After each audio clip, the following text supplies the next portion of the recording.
बिस्मिल्लाहिर्रहमानिर्रहीम।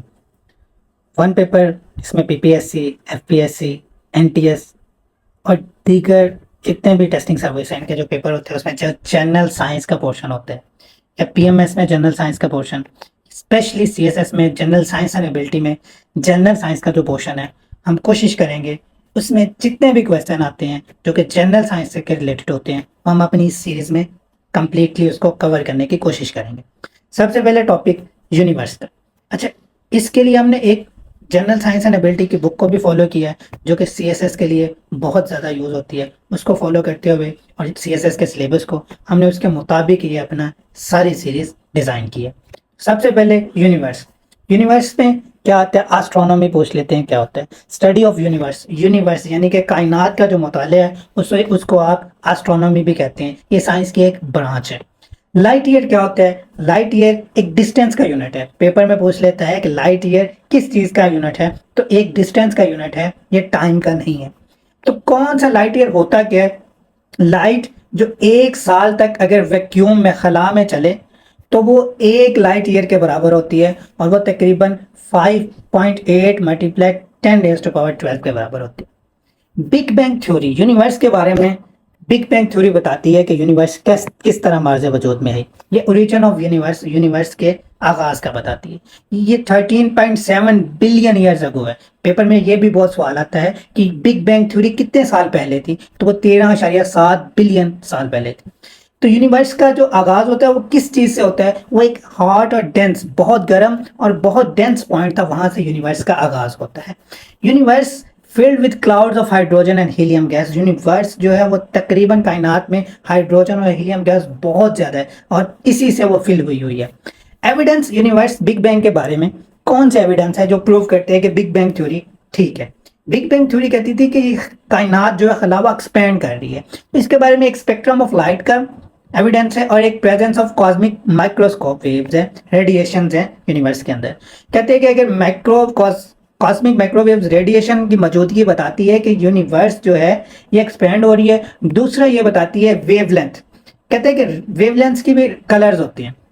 कहते हैं कि अगर कोई ऑब्जेक्ट मूविंग अवे फ्रॉम अर्थ, अगर कोई ऑब्जेक्ट जमीन से दूर जा रहा है तो वो जो वेवलेंथ होती है वो बड़ी और रेड कलर में होता है, उसको रेड शिफ्ट कहते हैं। अगर कोई चीज जमीन के करीब आ रही हो तो फिर उसको ब्लू रंग उसका होता है, उसको आप ब्लू रेड शिफ्ट भी कहते हैं। तो जब उन्होंने खला में देखा तो रेड शिफ्ट मिली थी, यानी कि रेडर वेवलेंथ थी, वो बहुत लॉन्गर भी थी। तो उन्होंने कहा हाँ जी, यूनिवर्स जो है वो एक्सपेंड कर रही है, वो फैल रही है। इसके बाद गैलेक्सी के बारे में पूछ लेते हैं। गैलेक्सी क्या होता है? ये ग्रेविटेशन फोर्स है, उसकी वजह से जो बाउंड है स्टार्स, गैस, डस्ट और डार्क मैटर्स, ये चीजें आपस में जुड़ी हुई सारी मिल के ना इनका मरकब जो है ना वो यूनिवर्स। इसमें ग्रेविटेशन बाउंड है, अगर ये ना हो तो एक दूसरे में टकरा जाए। मिल्की वे गैलेक्सी, हम जिस गैलेक्सी में रह रहे हैं इसका नाम है मिल्की वे गैलेक्सी। पेपर में पूछ सकता है कि हमारी जो गैलेक्सी उसका नाम क्या है? मिल्की वे गैलेक्सी। ये स्पाइरल शेप की होती है और तकरीबन 100,000 यानी कि 1 lakh light years in diameter, इतनी लंबी होती है। डायमीटर, लाइट ईयर्स डायमीटर होता है इसका। एंड्रोमेडा, एंड्रोमेडा के बारे में पूछ लेते हैं। ये क्या है? हमारी गैलेक्सी के जो सबसे करीब गैलेक्सी है उसको एंड्रोमेडा कहते हैं।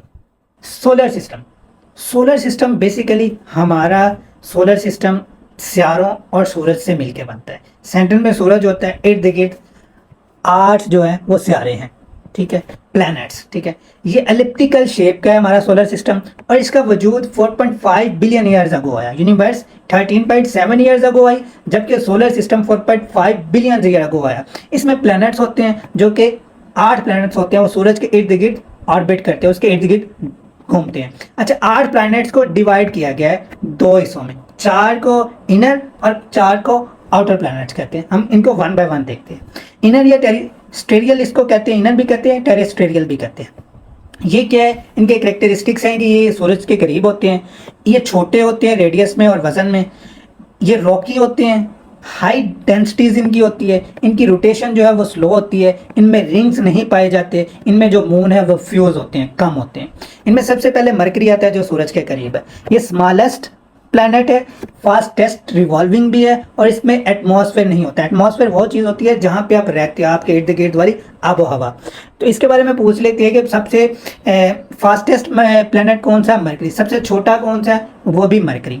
वीनस के बारे में पूछ लेते हैं। मरकरी के बाद आता है, ये हॉटेस्ट है, क्यों हॉटेस्ट है, रीजन पूछ लेते हैं। ये क्लाउड्स ऑफ कार्बन डाइऑक्साइड इसमें मौजूद है इस वजह से। ये तो बहुत आता है पेपर में कि सबसे ब्राइटेस्ट प्लेनेट कौन सा है, वो भी वीनस है। इसको सिस्टर ऑफ अर्थ भी कहते हैं, ये भी पेपर में बहुत दफा सवाल आ चुका है। इसका जो साइज, क्यों इसको सिस्टर ऑफ अर्थ कहते हैं, क्योंकि इसका साइज जो है वो अर्थ के बराबर होता है ऑलमोस्ट। ये 5 प्लैनेट्स हैं जो ऑपोजिट डायरेक्शन में बाकी सितारों की निस्बत ऑपोजिट डायरेक्शन में मूव करते हैं। बाकी east to west, west to east करते हैं, जबकि वीनस जो है वो ईस्ट टू वेस्ट करते हैं, बाकी वेस्ट टू ईस्ट करते हैं। इसको मॉर्निंग और इवनिंग स्टार भी कहते हैं, ये इनके नाम। अर्थ के बारे में पूछ लेते हैं, अर्थ का क्या नाम है। अर्थ को कलरफुल प्लैनेट भी कहते हैं। ये डेंसिस्ट होता है, इसकी डेंसिटी बहुत ज़्यादा है। ये biggest in inner planets, inner planets 4 है, इनर प्लैनेट्स में सबसे बड़ा वो अर्थ है। ये 3rd इन पोजीशन है, पहले नंबर पे मरकरी, फिर वीनस, फिर अर्थ। ये 5th largest in solar system है, यानी कि 8 में से ये 5वें नंबर पे है और इनर में ये पहले नंबर पे है। 30% लैंड एंड 70% ओशन, इसमें 30% ज़मीन है और खुश्की है और 70% इसमें पानी है। इसके मून को लूना कहते हैं, ये भी पेपर में बहुत सवाल आता है। रिवॉल्व अराउंड द सन, सूरज के इर्द गिर्द 365 दिन में ये अपना चक्कर पूरा करते हैं और अपने ही एक्सिस के इर्द गिर्द, जिसको रोटेशन कहते हैं। रेवोल्यूशन और रोटेशन में भी फर्क पेपर में पूछ लेते हैं। रोटेशन होता है अपने ही एक्सिस के इर्द गिर्द घूमना, जबकि रेवोल्यूशन होता है किसी और चीज़ के इर्द गिर्द घूमना। इसकी रोटेशन 23 घंटे 56 मिनट और 4 सेकेंड है। उसके बाद मार्स, मार्स जो है जी सेकंड स्मॉलेस्ट है। सबसे छोटा कौन सा, मरकरी, मरकरी के बाद मार्स। इसको रेड प्लैनेट भी कहते हैं। रेड क्यों है, इसमें डस्ट प्रेजेंस बहुत होती है रेड कलर की। इसमें 2 मून्स हैं। आपसे पूछ सकते हैं कि सबसे छोटा कौन सा है, मरकरी। दूसरे नंबर पे कौन है जी, वो मार्स है। मार्स का दूसरा नाम क्या है, रेड प्लैनेट भी है। अर्थ को कलरफुल प्लैनेट भी कहते हैं। और हॉटेस्ट, ब्राइटेस्ट और सिस्टर ऑफ जो अर्थ है उसको वीनस कहते हैं। इनर प्लैनेट्स के बाद जो बाकी 4 प्लैनेट्स हैं उनको आउटर या जॉफियन कहते हैं। इनकी खूबी क्या है, ये सूरज से दूर होते हैं, इनका साइज और रेडियस ज़्यादा होता है, ये गैसियस होते हैं, जबकि इनर जो है वो रॉकी होते हैं। इनकी डेंसिटी कम होती है, ये फास्ट रोटेशन इनकी होती है, इनमें रिंग्स भी पाई जाती है, बहुत से मून्स भी इनमें पाए जाते हैं। इनमें जुपिटर आता है, जुपिटर बिगेस्ट सबसे बड़ा है, फास्टेस्ट रोटेटिंग भी है। जेनीमेडा इसका जो है लार्जेस्ट मून है, ये भी पेपर में सवाल आया हुआ है। इनविजिबल रिंग्स, इसमें रिंग्स होती हैं लेकिन वो नज़र नहीं आती। फिर उसके बाद सैटर्न आ जाता है, वो सेकंड बिगेस्ट है, सबसे बड़ा जुपिटर, जुपिटर के बाद सैटर्न, ये रिंग प्लैनेट भी इसका नाम है। यूरेनस ग्रीन प्लैनेट इसको कहते हैं। क्यों कहते हैं, इसके एटमॉस्फेयर में हाइड्रोजन, हीलियम और मीथेन पाया जाता है। नेपच्यून फर्दर है, सबसे दूर जो सूरज से सियारा है उसको नेपच्यून कहते हैं। ये ठंडा भी है, ये लो रिवॉल्विंग प्लैनेट भी है, इसको ट्विन प्लैनेट भी कहते हैं। किसका ट्विन है ये यूरेनस का है। वीनस का सिस्टर, वीनस किसकी थी, वो अर्थ की थी। और नेपच्यून का ट्विन किसके हैं, दूसरे के ट्विन नेपच्यून और यूरेनस है। Large dark circle on its surface, ये पूछ सकते हैं कि कौन सा प्लैनेट है जिसकी सरफेस पर डार्क लार्ज सर्कल पाए जाते हैं, वो नेपच्यून है। फिर आते हैं ड्वार्फ प्लैनेट्स। ड्वार्फ प्लैनेट्स वो होते हैं, इनको पहले प्लैनेट्स ही कंसीडर किया जाता था, लेकिन बाद में रिसर्च से ये साबित हुआ कि ये प्लैनेट्स नहीं है। प्लैनेट्स की डेफिनेशन ये है जो रिवॉल्व करते हो किसी चीज़ के इर्द गिर्द और उसके अलावा अपना पाथ भी साफ करते हो, जहाँ पे क्लियर करते हो, जहाँ पे वो मूव कर रहे हो। लेकिन ये रिवॉल्व तो करते हैं लेकिन अपने नेबर्स के लिए ऑर्बिट साफ नहीं करते। प्लेटो, सीरियस और मेक ये ड्वार्फ प्लैनेट्स के एग्जांपल्स है। ये भी पेपर में सवाल आया हुआ है, वो आपको ड्वार्फ प्लैनेट्स के नाम दे देते, पूछ लेते, बताओ जिनसे ड्वार्फ कौन से है।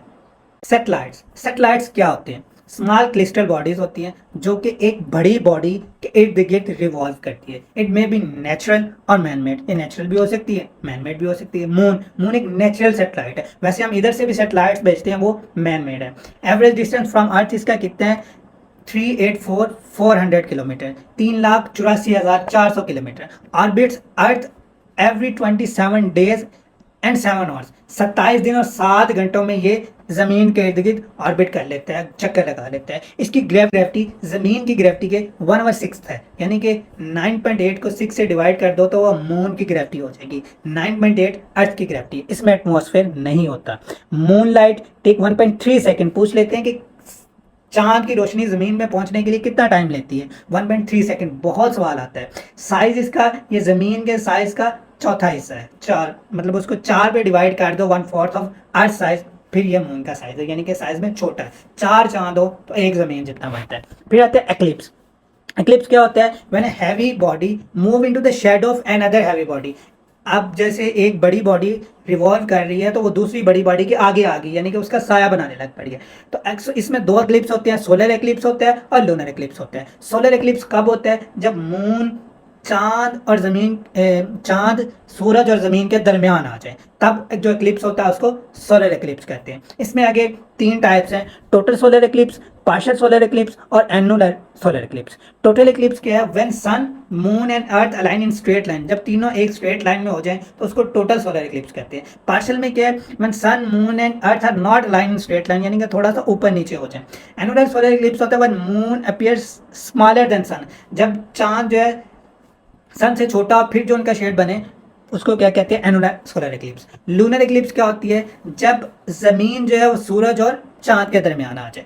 इसमें टोटल लूनर एक्लिप्स है when moon passes through the umbral region of earth shadow. एक एम्ब्रल रीजन बनता है, एक पिनएम्ब्रल रीजन बनता है। जब चांद जो है एम्ब्रल रीजन में के शैडो में आए तो उस वक्त जो एक्लिप्स होता है टोटल लूनर एक्लिप्स है। जब चांद passes through the penumbral region of earth, तब जो शैडो बनता है उसको पिनएम्ब्रल लूनर एक्लिप्स कहते हैं। उसके बाद partial lunar eclipse where part of the moon passes through the umbral, कहते हैं कुछ हिस्सा उसमें से गुजरे एम्ब्रल में से, बाकी साइड से, तो उसको कहते हैं partial lunar eclipse.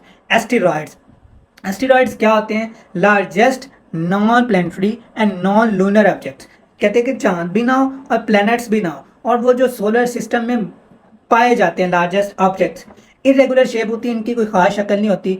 Also called minor planets भी इनको कहा जाता है या प्लैनेटॉइड्स भी कहते हैं।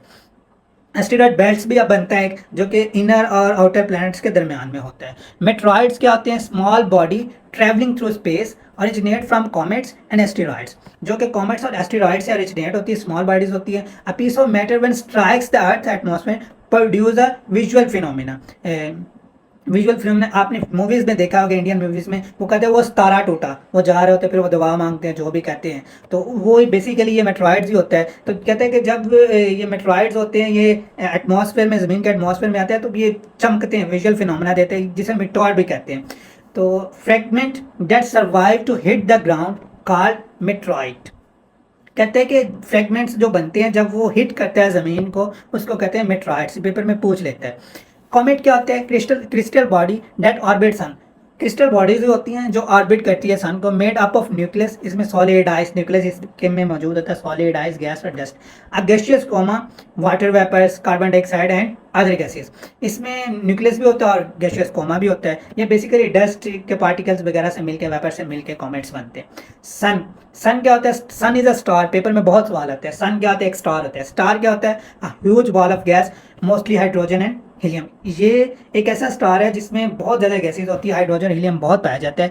ये एनर्जी रिलीज करता है बहुत ज़्यादा, बहुत गर्म होता है, इसकी अपनी लाइट्स होती है, ये अपनी लाइट्स खुद क्रिएट करते हैं। अब सन के रीजन्स हैं, 3 रीजन्स हैं। सबसे पहला द कोर, ये इसका सेंट्रल पॉइंट होता है, ये बहुत गर्म होता है, इसमें न्यूक्लियर फ्यूजन होता है। न्यूक्लियर फ्यूजन होता है, 2 चीज़ें आपस में मिलती हैं, उस वक्त एनर्जी रिलीज होती है। इसका टेम्परेचर कोर का जो है वो 15 मिलियन डिग्री सेल्सियस है, जो बहुत ज़्यादा है। सूरज का दूसरा हिस्सा the radiative zone, radiative zone after core के बाद आता है। Help in carrying energy outward, ये वहाँ से कोर से एनर्जी बाहर की तरफ लाता है थर्मल रेडिएशन या फोटॉन्स के थ्रू। उसके बाद जो अगला रीजन आता है कन्विक्टिव जोन आता है, ये ऑब्जॉर्व करता है हीट। रेडिएशन जोन जो कोर से एनर्जी हीट लाया होता है उसको ये ऑब्जॉर्व करता है। Dominate mode of energy, energy को कम कर देता है, उनको फिर ऊपर लेके जाता है, वो ठंडी हो जाती है, ठंडी वाली नीचे लाता है, फिर वो गर्म हीट ऊपर से लेके जाता है, ऊपर से ठंडी वाली, तो इस तरह ये सीन चलता रहता है। फोटोस्फेयर, फोटोस्फेयर क्या है? Boundary between sun's interior and the solar atmosphere. It is what we see as visible surface of sun, जो हम सूरज की सरफेस देखते हैं ना वो बेसिकली फोटोस्फेयर है। सन एटमॉस्फेयर, सन का एक एटमॉस्फेयर होता है। Lower region is called chromosphere, जो एटमॉस्फेयर का लोअर रीजन होता है उसको, सन के एटमॉस्फेयर का लोअर रीजन उसको क्रोमोस्फेयर कहते हैं, और अपर पोर्शन को कोरोना कहते हैं। सूरज और चांद तारे में क्या फ़र्क है? सूरज जो है वो अपनी एनर्जी खुद बनाता है न्यूक्लियर फ्यूजन के थ्रू। फ्यूजन मतलब 2 चीज़ें मिलना, और फ्यूजन 2 चीज़ें टूटना। ये revolve around the centre of their gravity, ठीक है। हाई टेम्परेचर बहुत हाई होता है। स्टार अपनी एनर्जी खुद प्रोड्यूस नहीं करता बल्कि ये सन से लेता है। ये रिवॉल्व अराउंड द सन, ये सन के इर्द गिर्द घूमता है। जनरल साइंस की तैयारी के लिए हमारी यूट्यूब चैनल एग्जाम्स विद तकी को सब्सक्राइब करें और दूसरे सोशल मीडिया प्लेटफॉर्म पर हमें फॉलो करें। शुक्रिया।